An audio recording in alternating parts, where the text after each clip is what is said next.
Bismillahirrahmanirrahim. Assalamu alaikum. Today we tear open two wounds that India and its supporters tried to hide. The first, the death of the dollar slave lie, when America's own records exposed that Pakistan never took the billions the enemy screamed about, and the real beggars were somewhere else. And the second thing we will discuss is the global humiliation of India, the US Congress declaring Pakistan the victor and ripping apart every fabricated tale of Pahalgam, Sandur and Modi's desperate propaganda. Well, Pakistan stands undefeated, enemies stand exposed. Dollar slavery, Israel 310 billion, Afghanistan 160 billion. Well, where does Pakistan stand? For the last 2 decades, Pakistan's internal and external enemies have been running a well-coordinated propaganda campaign claiming that Pakistan and its army fight America's war for dollars, and that generals fill their pockets with the US money, and that Pakistan is so-called America's slave. Well, this lie has been repeated so often that people started believing it, while in reality it has zero connection to facts. When you open the US government's own official records, the entire picture flips upside down.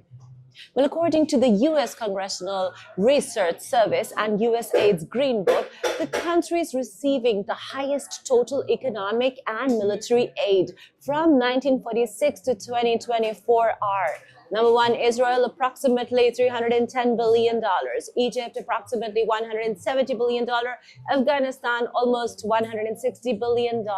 South Vietnam is in the list. South Korea, Iraq, Ukraine during the recent years, Jordan, Turkey, Vietnam. Well, Pakistan is not even on this top 10 list. Well, even if we look only at the 2001 War on Terror era, Afghanistan still stands far ahead of everyone else. According to the American SIGAR, Special Inspector General for Afghanistan Reconstruction, from 2001 to 21, Afghanistan alone received $145 to $160 billion. In comparison, Pakistan received only $14.6 billion under Coalition Support Fund, CSF. Total around $33 billion, including all assistance, meaning Pakistan received 4 times less than Afghanistan. So what's the propaganda about? And yet Afghanistan and a few intellectuals inside Pakistan shamelessly claim that Pakistan took dollars and destroyed Afghanistan. Well, the irony is unbelievable. The country that received $160 billion and still could not save itself now throws mud at Pakistan, while Pakistan only sacrificed over 80,000 civilians, over 9,000 soldiers, more than $130 billion in economic losses.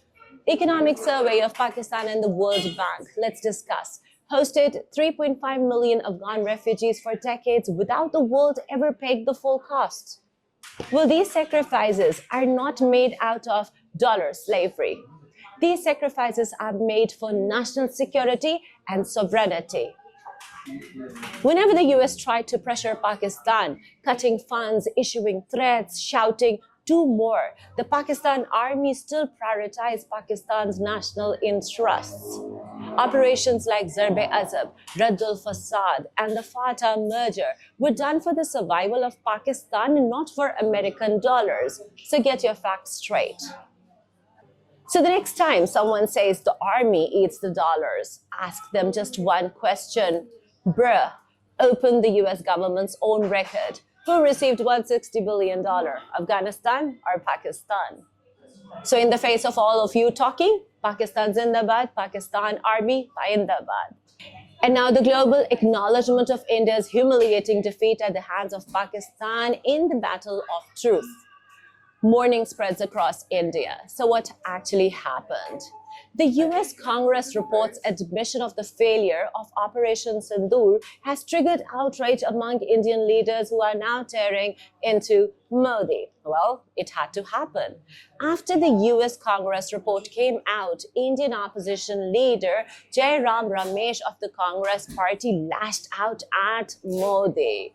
According to Jairam Ramesh, he said, and I quote, कि पहलगाम में जो हुआ ये आतंकी हमला नहीं था, ये विरोधी हमला था, यानी कि ये टेररिस्ट नहीं थे, ये इंसर्जेंट थे। तो दूसरी बात और भी गंभीर, कहता है पाकिस्तान मिलिट्री सक्सेस, यानी कि पेज 109 में, Pakistan military success over India in the 4-day clash. The US Congress report clearly states that there was no terrorist attack in Pahalgam. The report says Pakistan won the Pakistan-India war. He further said Modi must break his criminal silence over India's defeat. The global classification of the Pahalgam incident as an extremist attack is a massive blow to India's narrative. The US Congress reports raise serious questions about the capability of our diplomatic corps. Well, that's what he had to say. Further, he said this report openly talks about Pakistan's victory over India on the battlefield. The US Congress report has shredded every lie and hypocritical stance pushed by India. The world had already acknowledged India's defeat and Pakistan's dominance in the Battle of Truth, Operation Baniano Marsoos. Pakistan shot down 7 Indian fighter jets and struck multiple targets, compelling the world to recognize Pakistan's military victory. Well, hope this one came as a smack across the face of the anti-Pakistan elements. This is Fariha Farooq signing off. Keep watching 360 Digital English. Take care. Allah Hafiz.